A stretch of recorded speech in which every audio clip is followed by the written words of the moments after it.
Fourth one, element-wise classification of costs. It is the classification of costs into their elements such as material, labor and indirect expenses. The different elements are the following: direct material, direct labor, direct expenses or chargeable expenses, and indirect cost.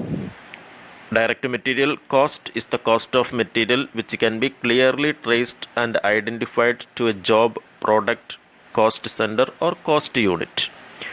Direct labor is the labor which can be distinctly and clearly identified to a job, product, cost center or cost unit. Direct expenses. The direct expenses are those expenses which can be clearly identified or traced to a job, product, cost center or cost unit. Indirect costs are those costs which are of a general nature and are not identifiable or traceable or directly chargeable to a particular product, job or department.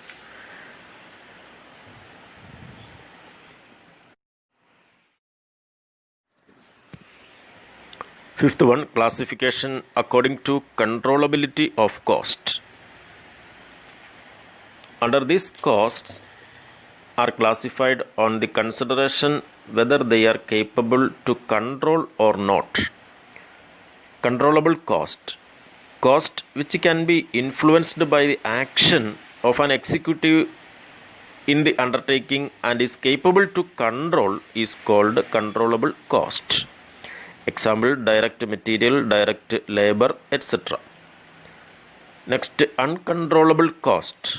Cost which cannot be influenced by the action of a special member of an undertaking and is beyond control is known as uncontrollable cost. Example, fixed expenses like rent and rates, taxes, etc.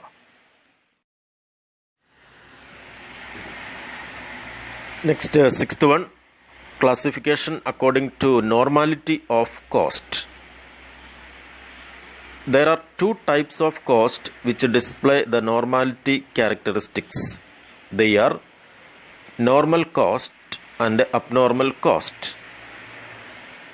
Normal cost is a cost which is normally incurred at a given level of output in the conditions in which that level of output is normally attained. It is an anticipated loss. Example, leakage, loss due to evaporation, etc. Abnormal cost is a cost which is not normally incurred at a given level of output in the conditions in which that level of output is normally attained. Example, loss by fire, theft, etc. Normal cost is part of the cost of production, whereas abnormal cost is excluded from the cost of production.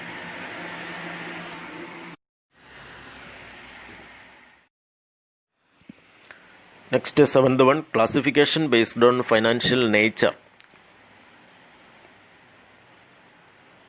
Cost may be classified into the following based on the financial nature: financial cost and non-financial cost. Financial cost further classified into cash cost and non-cash cost. Cash cost are those sacrifices that are reflected in actual cash outflows. Non-cash costs are financial sacrifices that do not involve any cash outflows at the time when the cost is recognized. These costs are found in depreciation, opportunity cost, etc. Next, non-financial costs. Non-financial costs are those costs that are not directly traceable through a company's cash flow. Such costs lead to reduced cash inflow in the future. For example, low morale of employees, labor turnover, competition, etc.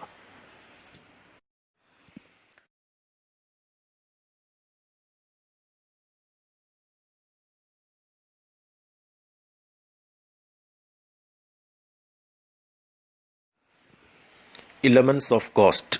The sum of expenses incurred for production of a product or rendering a service is called cost of production. The analysis of total cost of production on the basis of nature of expenses incurred is referred to as elements of cost.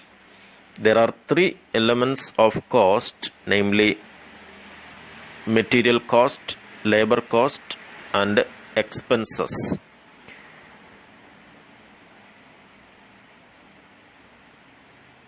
Material cost again classified into direct material cost and indirect material cost. Labor cost again classified into direct labor cost and indirect labor cost. Expenses again classified into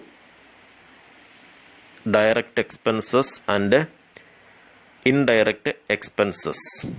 All indirect expenses or cost is also known as overheads. The overheads may be further classified into factory overhead, administration overhead, selling overhead, and distribution overhead.